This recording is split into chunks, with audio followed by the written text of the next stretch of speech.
সুরক্ষিত ছিল কিনা। ধন্যবাদ। ধন্যবাদ আপনাকেও। আমার মনে হয় এটা আরেকদিন সেমিনার করলে ভালো হবে।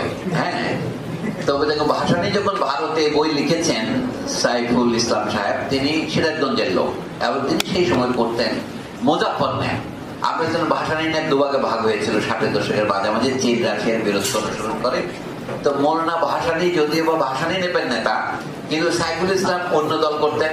কিন্তু মৌলানা ভাসানীর সাথে ভারত যেতে তিনি দ্বিধা করেননি এবং অনেকটা তার সচিব হিসেবে দায়িত্ব পালন করেছেন।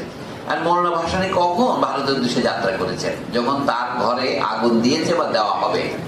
এবং তিনি যেহেতু অহম এলাকার পরিচিত লোক ছিলেন, তিনি বুদ্ধির পথে নিয়েছেন। তিনি মানে পায়ে হেঁটে না গিয়ে নৌকা করে গিয়েছেন। বাংলাদেশের ঐতিহাসিক যোগাযোগ ব্যবস্থা তো নৌকার মাধ্যমে, অধিকাংশ তো নৌকা দিকে ব্রহ্মপুত্র বেলিতে, তাই না? তো সেটা তিনি করেছেন। কিন্তু আসল কথা হচ্ছে দেশের তখন দায়িত্ব যাদের ছিল